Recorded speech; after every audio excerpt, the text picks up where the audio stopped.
membaca satu kisah tentang orang solih yang sangat terkenal, yang mudah-mudahan dengan kisah beliau ini nanti kita akan bisa menambah iman, menambah semangat, dan menjadi pelajaran bagi kita semua.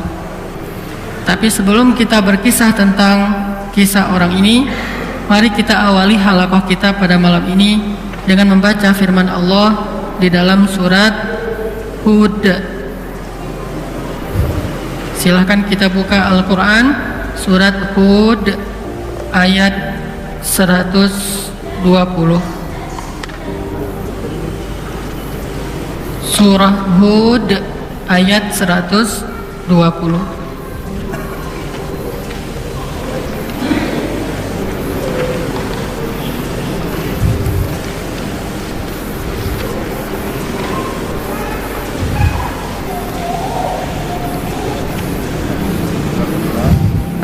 Surat Hud ayat 120. A'udzu billahi minasy syaithanir rajim.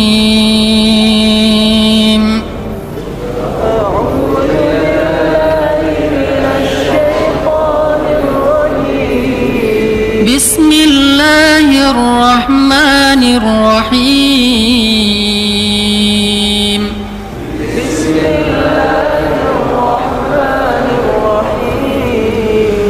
وكلا نقص عليك من أنباء الرسل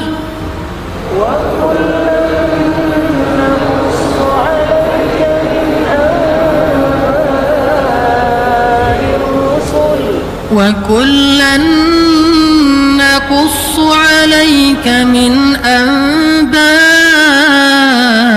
الرسل ما نثبت به فؤادك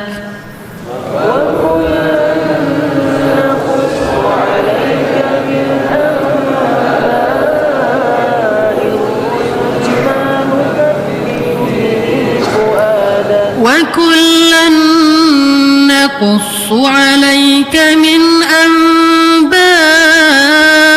الرسل ما نثبت به فؤادك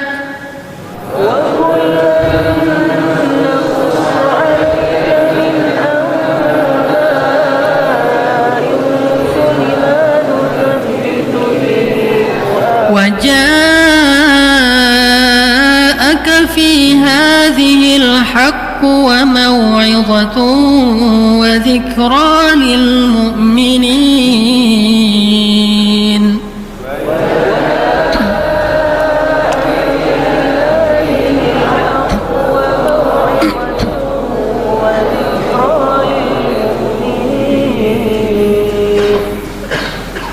Dan demikianlah setiap kami kisahkan kepadamu di antara kisah-kisah para utusan, agar bisa dengannya menguatkan hatimu.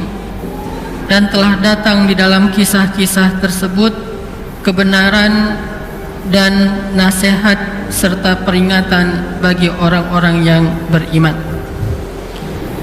Meskipun yang disebutkan di dalam ayat ini adalah kisah-kisah para rasul, kisah para anbiya, akan tetapi para ulama juga memahami bahwa salah satu di antara cara untuk ihya'ul qulub, menghidupkan hati dan jiwa kita, adalah dengan membaca kisah-kisah orang soleh. Baik orang soleh itu dari kalangan para nabi atau para pengikut nabi, atau yang datang setelah mereka yang tidak sezaman dengan nabi. Dalam kisah-kisah itu ada kebenaran, bukan cerita, dongeng, bukan fiksi, bukan omong kosong, bukan tahayul, bukan mitos, bukan khurafat, bukan cerita rakyat, tetapi hak, kebenaran, realita, sehingga tidak bisa dipungkiri dengan mengatakan, ah itu mah cuma cerita. Tidak, tetapi ini kisah yang benar-benar terjadi. Itulah identik salah satu kekhususan dari kisah-kisah Al-Quran, hadis, dan para ulama. Mereka tidak mengisahkan sesuatu yang sifatnya fiksi, tidak pernah terjadi, hanya hayalan. Seperti kisah 1001 malam yang sebagian besarnya adalah fiksi, atau kisah-kisah mitos dari nenek moyang yang sebagian besarnya bahkan mungkin seluruhnya adalah fiksi. Tetapi yang akan kita baca adalah kisah al-haq yang benar-benar terjadi, dan tentang orang-orang yang solih, bukan tentang orang-orang yang diragukan kesolehannya, apalagi diyakini kedurhakaannya. Itu tidak perlu dikisahkan, kecuali hanya sekedar mengambil contoh pelajaran saja. Yang ingin kita ambil pelajaran yang lebih besar, yang ingin kita lebih kenal, yang ingin lebih kita pelajari adalah kisah-kisah orang yang solih. Kebenaran, kesolehannya benar, waraknya benar, keilmuannya benar, kemudian ketakwaannya benar, bahkan diakui oleh Al-Quran, diakui oleh Al-Hadis, atau diakui oleh para ulama. Di dalam kisah-kisah yang benar ini ada mau'izah, ada nasihat, dan sebaik-baik nasihat itu adalah kisah. Sebagaimana Nabi SAW sendiri sering mendapatkan nasihat dari Allah lewat kisah-kisah. Ketika beliau dalam keadaan sedih karena dakwah beliau yang ditentang, maka Allah menasihati Nabi dengan kisah Nabi Nuh, menasihati Nabi dengan kisah Musa, menasihati Nabi dengan kisah Ibrahim, menasihati Nabi dengan kisah-kisah. Bisa kita temukan di banyak surat Al-Quran, yang nanti kesimpulannya adalah, wahai Muhammad, bukan cuma kamu sendiri yang pernah mengalami pahitnya dakwah seperti ini. Orang-orang sebelum kamu pun, para anbiya dan rasul sebelum kamu pun pernah mengalaminya. Dan walaqad kudzibat rusulun min qablika fasabaru wa udhu hatta atahum nasruna. Telah didustakan nabi-nabi dan rasul sebelum engkau, fasabaru, mereka bersabar, mereka disakiti, mereka disiksa sampai datangnya pertolongan kami. La mubaddila li kalimatillah. Tidak ada perubahan dalam ketetapan itu. Semua nabi pasti pernah mengalami ujian seperti ini. Ini namanya nasihat lewat kisah-kisah, mau'izah yang terdapat di dalam kisah. Jangankan kita orang biasa, Nabi Muhammad SAW saja yang luar biasa tetap diberi nasihat dengan kisah-kisah. Artinya kita lebih butuh kepada nasihat-nasihat itu, lebih butuh kepada kisah-kisah itu daripada Nabi SAW.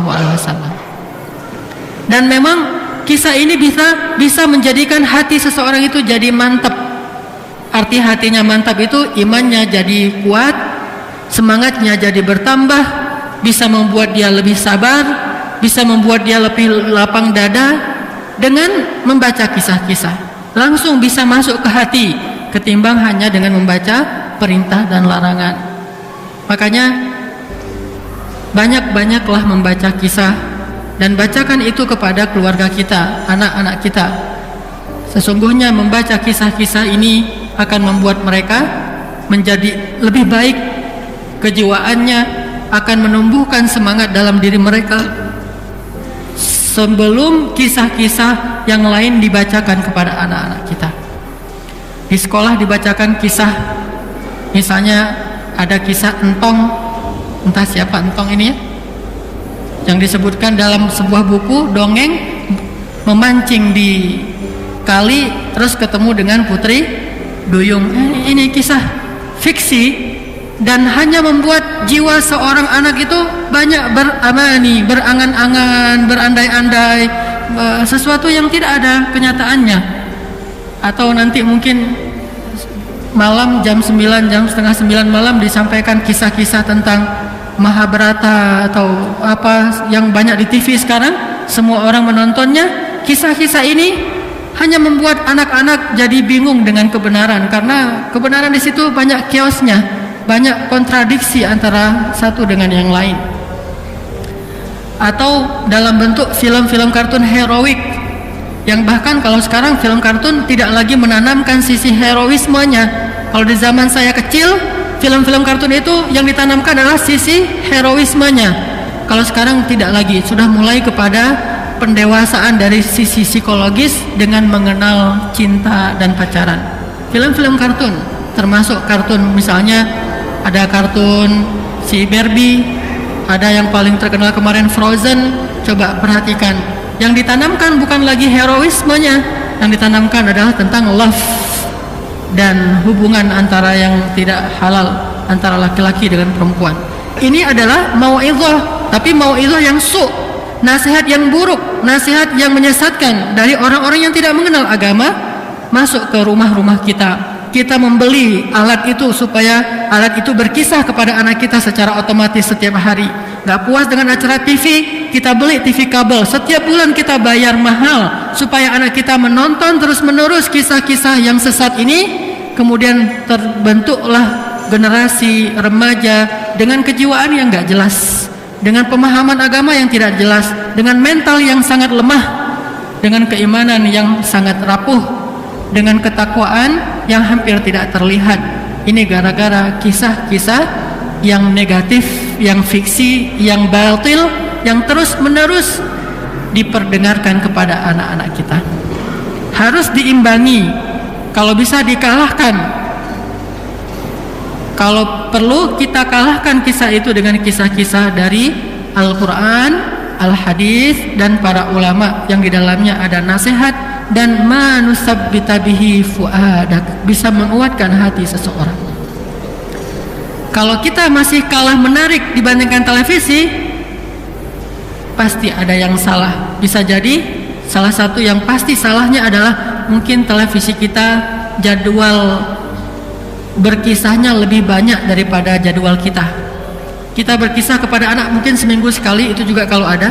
Sementara TV setiap hari berkisah, berarti jadwalnya lebih banyak daripada jadwal ibu bapaknya. Sehingga itulah salahnya. Anak-anak sekarang Ustadz dikasih kisah Nabi itu udah gak tertarik. Ya, karena dia udah punya perbandingan kisah-kisah yang batil yang lain. Makanya di zaman Umar ibn Khattab, di zaman Rasulullah, Umar pernah mendapatkan sebuah selebaran kisah Bani Israel yang tidak pernah terjadi, tapi bagus bahasanya.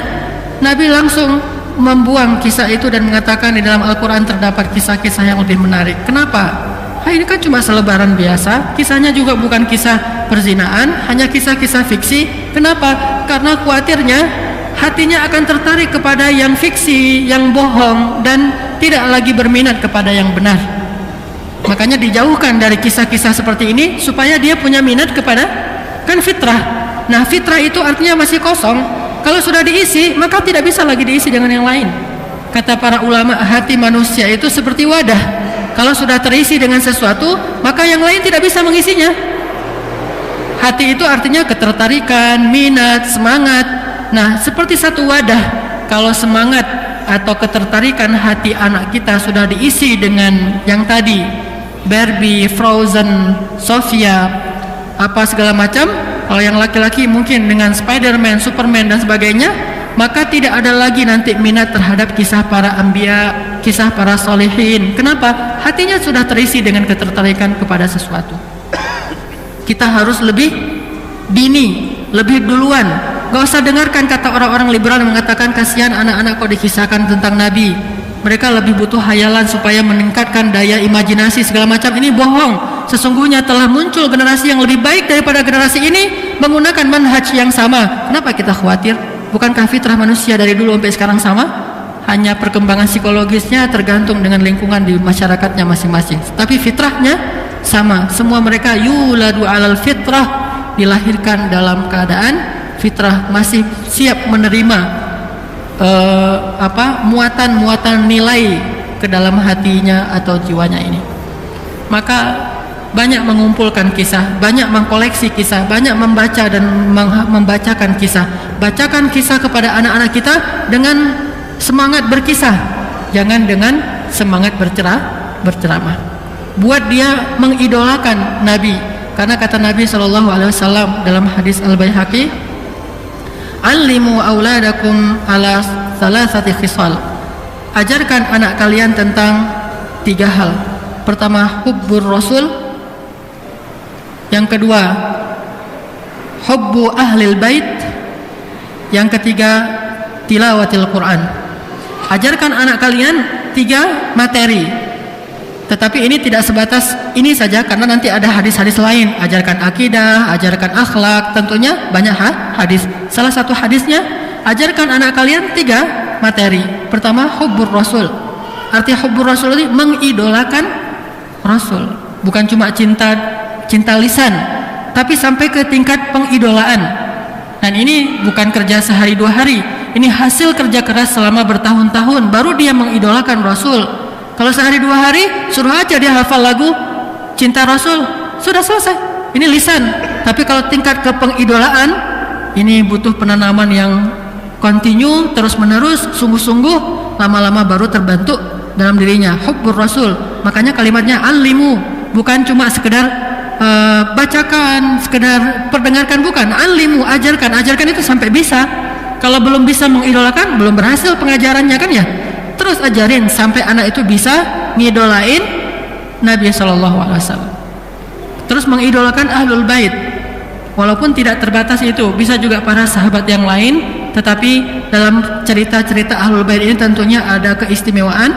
Kalau dalam buku yang saya baca di Mesir itu, ulama menulis buku Ar-Rijal wan Nisa fi Baitin Nubuwah, laki-laki dan perempuan di rumah Nabi. Ada Khadijah, kalau yang perempuan ada Fatimah, ada Zainab, ada Ruqayyah, ada Ummu Kulsum, kemudian nanti istri-istri Nabi, Aisyah dan sebagainya. Ini ahlul bait, orang yang hidup di rumah Nabi. Terus laki-lakinya nanti ada tentunya Ali bin Abi Thalib, ada Zaid bin Harithah, ada Usamah bin Zaid, kemudian ada Hasan dan Husain. Laki-laki yang ada di rumah Nabi, termasuk yang bukan keluarga Nabi, ada Abu Hurairah, ada Anas bin Malik, ada beberapa nama. Nah, mereka ini yang ditarbiyah di rumah Nabi, mereka langsung dididik oleh Nabi SAW. Ini punya keistimewaan khusus ketimbang yang di luar, walaupun semuanya ketakwaannya Allah yang Maha Tahu. Tetapi pelajarannya banyak kita temukan di dalam keseharian mereka. Hubbu ahlil bait, mencintai keluarga Nabi yang hidup di rumah Nabi. Kemudian wa tilawatil Quran, ajarkan membaca Al-Quran. Maksud membaca Al-Quran ini kata pensyarah hadis adalah mengajarkan makna dari Al-Quran, bukan sekedar baca Al-Quran hurufnya, tetapi pemahaman, tadabbur dan ta'assur, berkesan dengan Al-Quran. Ini ajarkan kepada anak-anak kalian. Ini 3 materi yang gak usah ribut-ribut soal kurikulum. Setiap tahun ribut kurikulum kan anak-anak bingung. Ini gak usah ribut lagi, kurikulumnya udah paten dari zaman Nabi sampai sekarang, dan sudah banyak generasi yang membuktikan kesuksesan dengan kurikulum itu. Salah satunya yang hari ini akan yang malam ini kita bahas, yaitu kisah seorang ulama besar yang sangat fenomenal, yang menulis sebuah karyanya adalah karya yang paling hebat nomor 2 dalam dunia Islam. Tidak ada buku dalam sejarah Islam, tidak ada mushaf, tidak ada lembaran yang lebih benar setelah Al-Quran daripada karya ulama ini. Siapakah beliau? Siapa beliau? Al-Bukhari. Tidak ada mushaf atau lembaran di muka bumi ini yang lebih benar setelah Al-Quran selain kitab Sahih Al-Bukhari pada masa kita. Kalau sebelum masa Al-Bukhari tentunya ada banyak tulisan yang lain, tapi setelah zaman Al-Bukhari, kitab nomor 2 tersahih setelah Al-Quran adalah Sahih Bukhari. Jadi Al-Quran, Sahih Bukhari. Coba bayangkan betapa fenomenal dan betapa dahsyatnya ulama ini. Setelah Al-Quran, Sahih Bukhari. Karena hadis ini banyak, Al-Quran hadis, dan diantara sekian banyak hadis, yang derajatnya paling tinggi adalah hadis dalam kitab Sahih Bukhari. Maka kita akan belajar mengenal atau mengulang lagi ingatan kita tentang Imam Al-Bukhari rahimahullah ini, supaya mudah-mudahan kita mengambil manfaat dan nasihat. Saya bacakan beberapa hal tentang beliau. Yang pertama, nama asli beliau bernama Muhammad bin Ismail bin Ibrahim Al-Bukhari. Ini nama singkatnya. Nama panjangnya pasti panjang sekali. Ada julukannya, kunyahnya Abu Abdillah Bapak Abdullah, tapi yang lebih terkenal adalah Imam Al-Hafiz Al-Bukhari atau Imam Al-Bukhari, tapi nama aslinya adalah Muhammad. Nama asli beliau Muhammad. Nama bapak beliau Ismail. Jadi bagus ini namanya. Satu keturunan Muhammad adalah anaknya Ismail, keturunan Ismail. Maka benar beliau menamakan nama anaknya, seorang laki-laki yang solih namanya Ismail, menamakan anaknya Muhammad. Berarti dia faham sejarah, menamakan anaknya Muhammad bin Ismail, dan itu benar sekali. Sama dengan Muhammad bin Ibrahim, yang agak nggak pas Muhammad bin misalnya Ishak, itu kan beda garis ya. Secara sejarah wajar, boleh saja sih, sah-sah aja, cuma secara sejarah nggak ketemu gitu. Muhammad bin Ishak, Muhammad bin Zakaria, Muhammad bin Yahya kan beda nih. Boleh saja, tapi ini jelas menunjukkan orang tuanya ini bukan orang sembarangan. Bapaknya bernama Ismail, nama yang baik. Kemudian anaknya dikasih nama Muhammad, orang yang terpuji, nama yang sangat baik, walaupun lebih terkenal dengan nama Imam Al-Bukhari. Sebagaimana kunyah atau julukan beliau adalah Al-Bukhari, berarti beliau berasal dari kota Bukhara, dan beliau berarti bukan orang Arab, tapi orang Asia bekas, kalau sekarang jajahan Uni Soviet, kalau dulu belum ada penjajahan itu, yaitu orang daerah Uzbekistan, Bukhara. Keluarga Imam Bukhari ini adalah aslinya berasal dari Iran, orang Persia. Asli nenek moyang beliau berasal dari Persia, bahkan kakek buyut beliau adalah seorang penyembah api. Jadi orang syirik, beragama Majusi. Kemudian kakek beliau masuk Islam, lalu ayahnya adalah seorang muslim yang solih, kemudian menikah dengan seorang muslimah yang soleha, akhirnya punya anak yang bernama Muhammad bin Ismail yang soleh ini. Pada tahun berapa beliau lahir? Beliau lahir pada tahun 100 berapa? 194 Hijriah. Berarti beliau hidup di zaman keempat sahabat tabi'in. Ini udah generasi setelah tabi'in, generasi yang keempat. Sudah hampir 200 tahun sejak masa hijrahnya Nabi SAW ke Madinah. 194 Hijriah. Imam Al-Bukhari ini adalah seorang anak yang sudah yatim ketika beliau masih kecil. Anak yatim. Artinya yang mendidik Imam Al-Bukhari sampai beliau dewasa adalah ibunya, kemudian guru-gurunya. Pendidikan dari ayahnya cuma satu hal yang mungkin tercatat oleh sejarah, apa? Ayahnya sebelum meninggal dunia sempat berpesan kepada kakaknya Al-Bukhari. Waktu itu Al-Bukhari belum ngerti apa-apa, masih terlalu kecil. Apa kata ayahnya? Demi Allah, tidak pernah aku memberi kalian makan sejak aku memiliki kalian semuanya berkeluarga. Sepanjang hidup tidak pernah aku memberi kalian makan yang haram, bahkan yang syubhat. Ini dicatat oleh sejarah. Ini yang paling penting. Salah satu rahasia kok begitu luar biasanya anak kecil ini adalah makanan yang ada di rumahnya. Tidak pernah, bukan dulu pernah tapi udah enggak, tidak pernah sama sekali kata ayahnya, aku memberi makanan kepada kalian dari makanan yang haram, bahkan yang syubhat, atau dari yang syubhat apalagi yang haram. Tidak pernah sama sekali.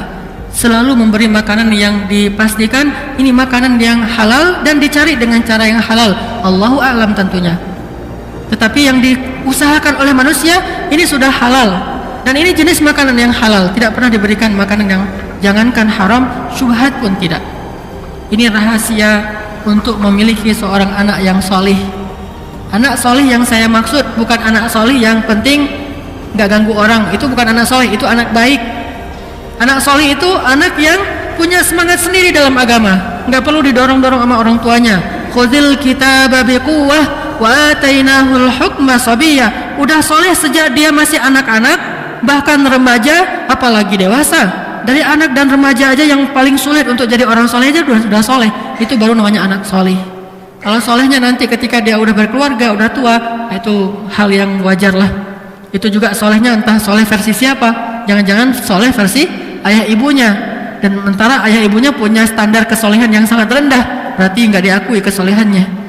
Ini soleh menurut ulama, berarti standarnya tinggi tuh. Bukan ulama biasa, bukan ulama zaman sekarang, bukan ustadz, bukan da'i, tapi ulama pada masa itu yang sangat idealis soal nilai. Sangat idealis soal nilai, bukan seperti sekarang. Sekarang udah nggak idealis, terlalu memudahkan. Dia orangnya baik, soleh banget. Soleh banget dari mana? Emang kamu kenal dia? Ya saya lihat dia mungkin janggutan, atau mungkin pernah ke masjid sesekali dibilang soleh. Nggak ganggu orang dibilang solih. Solih standarnya udah beda. Makanya solihnya Imam Al-Bukhari solih dalam standar 1080 ulama. Siapa yang mengatakan dia solih? 1080 ulama yang mengatakan solih. Coba anak kita soleh, coba tanya ke ulama, berapa orang ulama yang bilang dia solih? Nggak ada satupun orang ulama yang mengatakan dia solih. Yang mengatakan dia solih cuma ayah dan ibunya. Berarti belum diakui, belum standar. Kalau dipertemukan dengan para ulama, tapi ulama yang beneran nih, ulama juga harus didefinisikan lagi di Indonesia. Karena semua orang disebut ulama, gampang banget nyebutin seseorang ulama. Coba ketemu dengan ulama yang benar-benar ilmunya diakui, tanya, anak saya ini udah soleh belum? Belajar lagi, berarti belum soleh. Satu ulama aja nggak lulus. Ini 1080 ulama semuanya mengakui Imam Al-Bukhari atau Muhammad bin Ismail, pengakuannya bukan orang soleh. Aku tidak pernah di zaman ini melihat orang yang lebih soleh daripada Muhammad bin Ismail. Jadi bukan orang soleh, orang tersoleh di zamannya. Dan semua yang 1000 orang ulama ini mengakui, tidak pernah aku lihat ada orang yang lebih soleh daripada Muhammad bin Ismail di antara murid-muridku. Tidak ada orang yang lebih warok, tidak ada orang yang lebih takwa. Berarti ini benar-benar soleh. Gimana caranya mendapatkan anak kayak gini? Salah satu rahasianya dari ayahnya adalah rizki yang halal, tidak dicampur dengan yang syubhat, apalagi yang haram. InsyaAllah nanti kita lanjutkan setelah sholat isya. Kisah mengenal imam hadis, yaitu Imam Muhammad bin Ismail bin Ibrahim Al-Bukhari. Tadi kita berbicara tentang keluarga beliau, bahwa beliau bukanlah orang Arab yang sudah fasih berbahasa Arab sejak kecil, tetapi orang Asia yang tentunya butuh kesungguhan yang lebih dari keluarganya untuk mengajarkan beliau bahasa Arab. Sulit bagi beliau untuk belajar hadis kalau beliau belum paham bahasa Arab. Tetapi itu bukan halangan bagi keluarga mereka.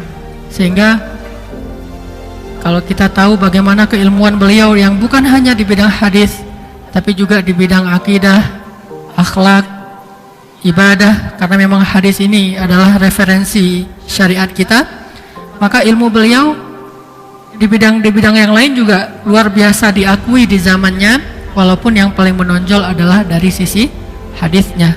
Seseorang kalau sudah mengerti Al-Quran dan hadis, maka sudah mengerti agama, karena Al-Quran dan hadis itu referensinya fikih, referensinya akidah, referensinya akhlak, referensinya ibadah, referensinya semua urusan dalam agama kan ngambilnya dari Al-Quran dan hadis. Sehingga ketika seseorang paham Al-Quran, maka insya Allah dia sudah paham agama.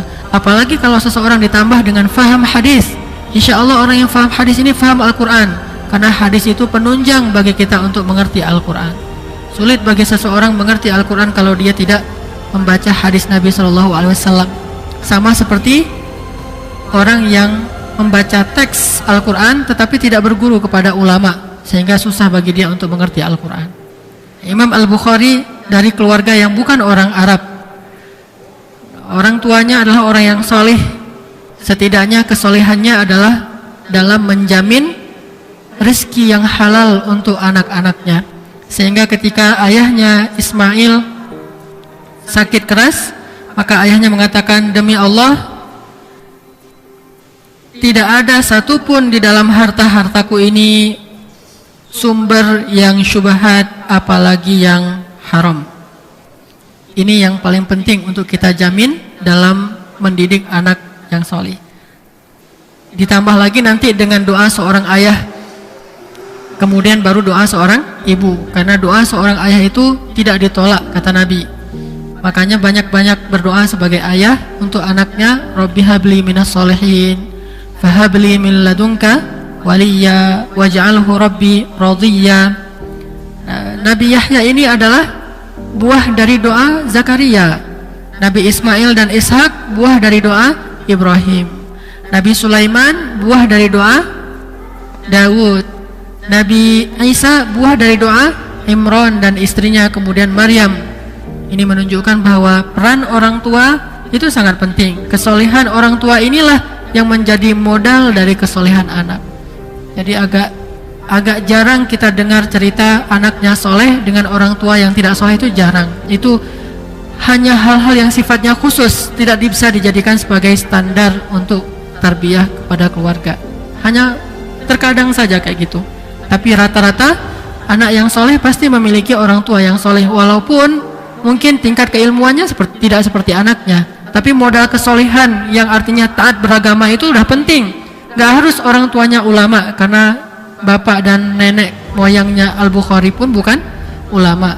Tetapi ketika orang tuanya punya ketaatan kepada Allah, maka itu bisa melahirkan seorang anak yang ulama besar, bahkan setingkat dengan para sahabat Nabi SAW.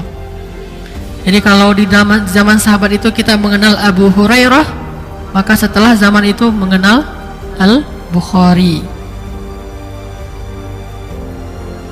Imam Al-Bukhari ini ketika masih kecil beliau diuji oleh Allah Subhanahu wa taala dengan penyakit di matanya, sehingga tiba-tiba beliau menjadi buta. Jadi masih kecil beliau buta, tidak bisa melihat. Lalu ibunya yang solehah terus berdoa kepada Allah, tidak henti-hentinya. Ini pelajaran yang lain dari keluarga beliau.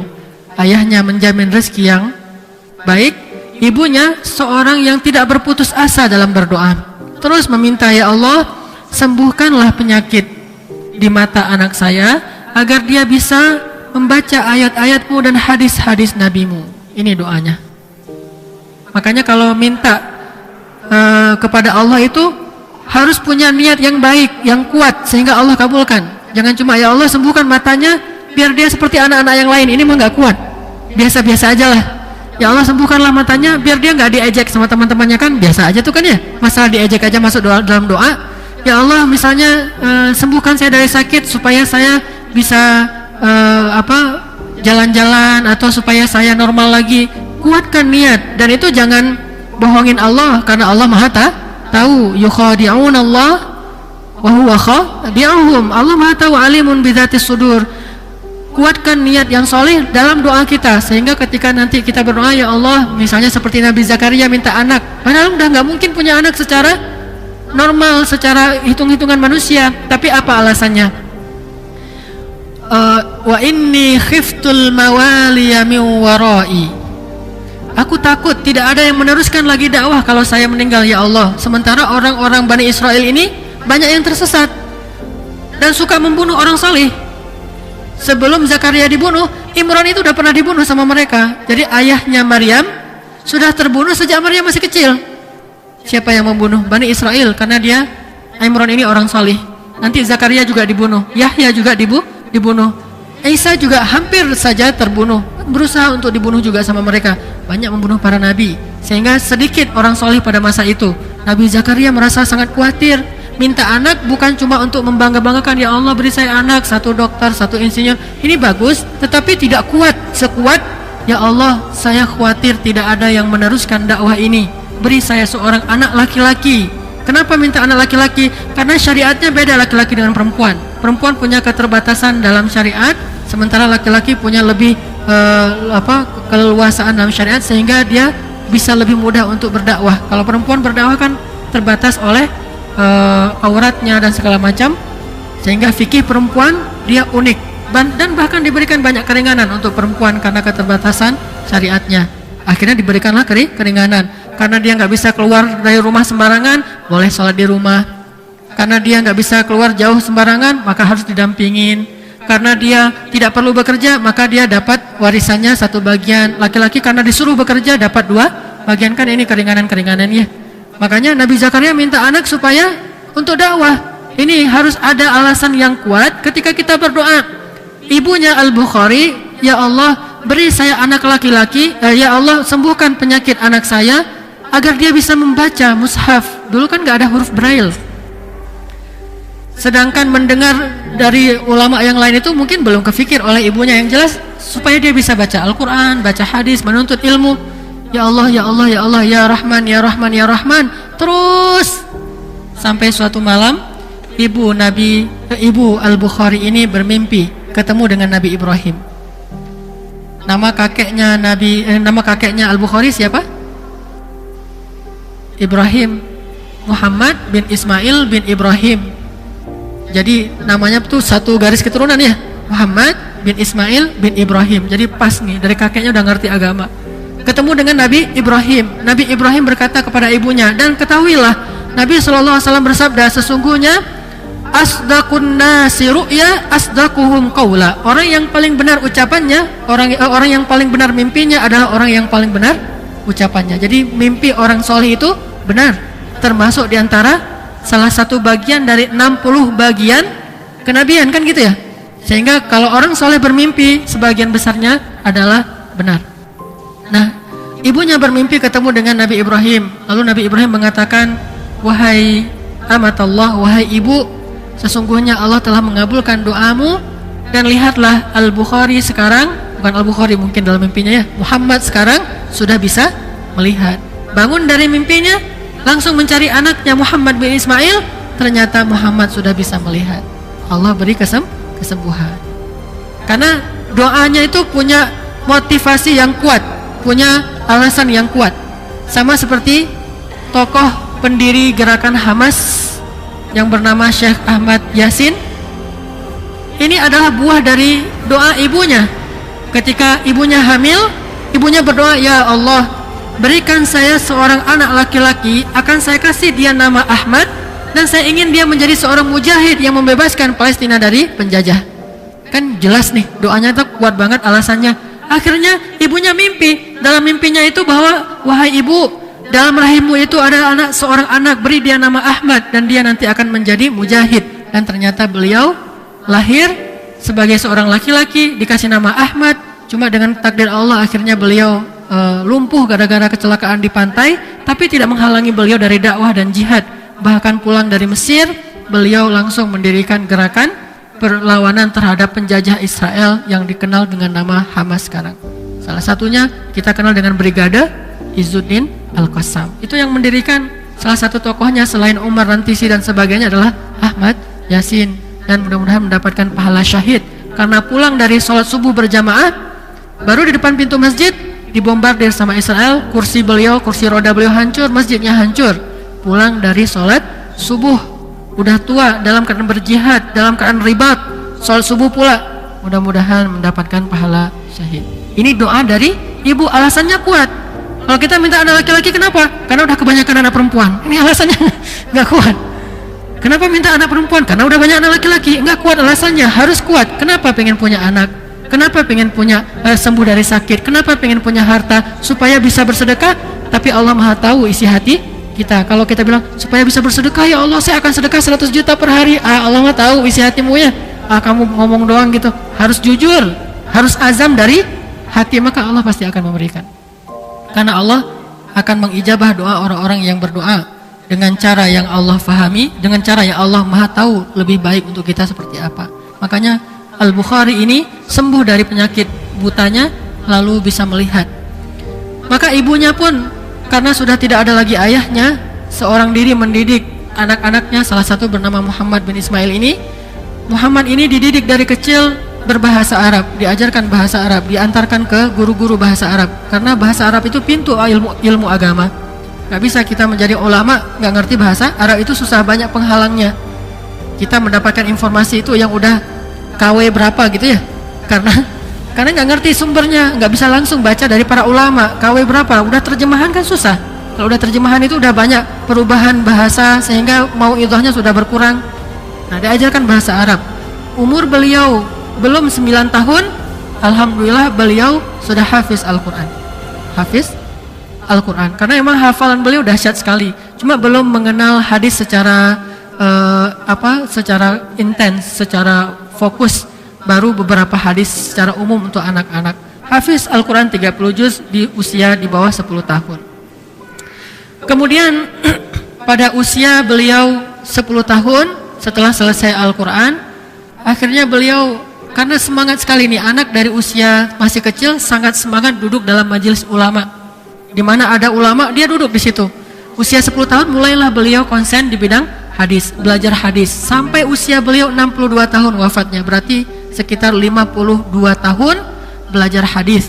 Dan kata beliau, saya menghafal lebih dari 100.000 hadis sahih dan 200.000 hadis yang tidak sahih.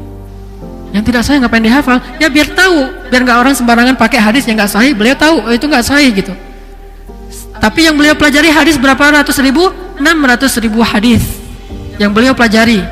Tapi yang dihafal 300.000 hadis selama sekitar 50 tahun. Sehingga rata-rata, kalau kita buat rata-rata pastinya nggak persis, sehari beliau menghafal sekitar 60 hadis satu hari. Sejak usia 10 tahun. Di usia beliau 17 tahun, beliau sudah menghafal 70.000 hadis.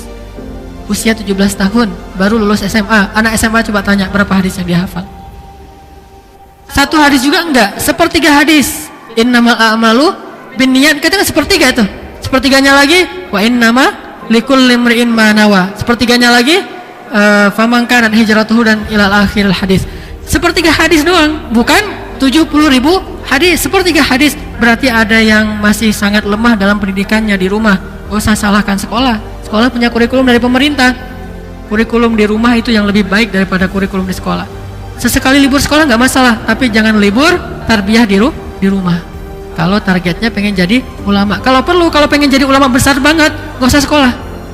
Kenapa? Ngabisin waktu. Ini bukan fatwa. Ini semangat. Artinya sekolah kita kalau untuk target ulama nggak jadi. Kenapa? Dengan sekolah yang di sekolahnya apa yang diajarin sampai jam 3 sore, bahkan membaca pun masih terbata-bata, menghitung nggak jelas pendidikannya sampai jam 3 sore. Kecuali kalau kita coba bayangkan anak-anak sekolah yang di luar negeri dibandingkan yang di dalam negeri. Mau dia di Eropa dengan jurusan sainsnya atau di Arab dengan jurusan agamanya. Itu anak-anak di Arab, bahkan yang kemarin yang teman dari Irak bilang apa? Di Irak itu 5 tahun itu udah kelas 1 SD tuh. Jadi masuk kelas 1 SD itu usia 5 tahun, makanya anak saya sekarang nganggur nggak bisa masuk karena belum 7 tahun. Di kita kan 7 tahun, di sana 5 tahun itu sudah masuk SD. Dan SD-nya itu targetnya sudah harus khatam Al-Quran. Ini tarbiyahnya fokus. Kalau di kita mungkin kalau mau mendidik anak benar-benar jadi ulama, jangan sekolah umum, bahkan jangan sekolah SDIT. Cari sekolah yang khusus dari kecil sudah mengarah kepada ulama. Dari kecil, kalau remaja udah susah, dari kecil bahkan. Terutama belajar bahasa Arab, akidah, akhlak, iman, sampai nanti udah jadi anak yang soleh, insya Allah punya semangat kuat, punya kekuatan sendiri untuk belajar agama lebih lanjut. Kita tidak muluk-muluk bercita-cita anak saya harus ngafal 200 atau 300.000 hadis seperti Muhammad bin Ismail, ya nggak berani setinggi-tinggi itu, ntar kecewa atau terlalu maksain anaknya. Tapi anak sekarang kenapa nggak punya minat terhadap agama? Karena nggak dididik kesolehannya dari kecil. Terus nanti muncul istilah maksain anak. Bukan maksain anak, karena emang anaknya nggak diajarin dari kecil untuk solih. Ajarkan anak kita dari kecil untuk solih, sehingga dia sendiri yang punya motivasi untuk belajar ketika dia udah remaja. Al-Bukhari itu punya semangat itu. Seperti Yahya, ya Yahya, khudhil kitaba biquwwah wa atainahul hukma sabiyya. Masih kecil udah jadi ulama, udah memiliki hikmah, sudah punya ilmu yang luar biasa. Kenapa? Karena kesolehannya dididik dari sejak bayi. Maryam dari bayi udah solehah, Yahya dari bayi udah soleh, Aisyah dari bayi sudah soleh, Hasan Husain dari bayi sudah soleh. Zaid kemudian Ali dari bayi sudah soleh. Abdullah bin Abbas, Abdullah bin Umar, Abdullah bin Mas'ud dari kecil sudah soleh. Makanya mereka punya kuah sendiri, motivasi sendiri. Tapi kalau disuruh untuk soleh atau belajar ilmu ketika mereka sudah remaja, sementara waktu anak-anaknya nggak dididik kesolehannya, itu sudah susah. Makanya bangun minat dulu. Minat itu salah satunya dengan membentuk kesolehan. Bangun kesolehannya dari sejak dia kecil. Kesolehan itulah yang menuntun dia untuk mencari ilmu. Semangatnya itu kesolehan. Makanya Abdullah bin Mas'ud mengatakan apa? Belajar iman sebelum belajar Quran. Karena kalau udah imannya mantap, dia cari sendiri Al-Quran, dia cari sendiri ilmu. Tapi kalau belajar Al-Quran sebelum iman, yang udah ada hilang. Kalau belajar iman sebelum Al-Quran, yang belum ada masuk. Tapi ya kalau belajar Al-Quran sebelum iman, yang sudah ada pun jadi hilang. Jadi Al-Bukhari sudah menghafal 70.000 hadis pada usia 17 tahun. Anak baru kelas 2 SMA atau kelas 3 SMA sudah hafal 70.000 hadis. Dan 70.000 hadis ini mereka tidak menghafal matannya saja. Pada masa itu yang disebut dengan menghafal hadis adalah menghafal matan dan riwayat sanadnya. Itu baru namanya menghafal hadis. Kalau sekarang kan cuma menghafal matan. Itu juga kadang dipotong-potongkan ya. Kayak misalnya hadis tentang al-ajalatu minasyaiton. Terburu-buru itu termasuk perbuatan syaitan. Itu kan potongan hadis. Kalau utuhnya hadis gimana? At-tabayyun minallah wal ajalah minasyaiton. Klarifikasi itu dari Allah dan terburu-buru itu dari syaitan. Kalau kita baca satu hadis yang utuh baru kita paham maksud terburu-buru di sini apa? Terburu-buru dalam menerima informasi isu. Itu maksud terburu-buru di sini. Tapi kalau enggak kita hafal hadis yang utuh, semua terburu-buru dari syaitan. Orang terburu-buru misalnya untuk melakukan amal soleh, jangan terburu-buru mah dari syaitan. Ini gara-gara ngafal hadisnya aja sebagian kecil saja dari hadis. Makanya kalau mereka yang disebut hafal hadis itu bukan ngafal matan, bukan teks, tapi teks dan riwayatnya. Dari siapa hadis ini? Si fulan itu ngambilnya dari siapa? Si siapa itu ngambilnya dari siapa? Terus dihafal nama-namanya. Al-Bukhari mengatakan tidak ada satupun hadis yang saya hafal kecuali saya hafal nama-nama rijal. Maksudnya nama-nama periwayatnya saya hafal. Bukan cuma hafal nama periwayat, tahu orang ini bagaimana, itu 70.000 hadis. Gimana usia 7 tahun? Kan dari 10 tahun sampai 17 berarti 7 tahun menghafal 70.000, berarti setahun 10.000 hadis. Coba, berarti nggak jadi 60 hadis sehari. Setahun 10.000 hadis. Sehingga 7 tahun 70.000 hadis hafalnya. Dengan nama rijal, dengan nama-nama perawinya. Berarti dari situ bisa kita bayangkan betapa sibuknya Muhammad bin Ismail dengan ilmu. Kalau sehari aja ngehafal 10.000 hadis, betapa sibuknya setiap hari beliau dengan ilmu. Ini yang disebut dengan asyabab, pemuda yang tumbuh dalam ketaatan kepada Allah. Ini yang disebut dengan pemuda yang tumbuh dalam ketaatan kepada Allah. Salah satu di antara 7 golongan yang mendapatkan naungan nanti di padang mahsyar dari Allah, yaitu para pemuda yang tumbuh dalam ketaatan kepada Allah. Itu salah satu contohnya Al-Bukhari. Begitu sibuknya, di mana ada terdengar ulama yang faqih, yang faham hadis, beliau langsung duduk paling depan. Sampai akhirnya pada usia beliau 17 tahun, beliau terkenal di beberapa negeri, terutama di daerah Bukhara, sangat terkenal. Kalau beliau duduk dalam majelis ilmu, gurunya jadi sangat bahagia karena ada Bukhari.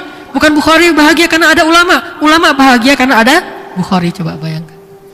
Beliau ulama ini merasa ahlan wa sahlan ya Muhammad, tafadhal.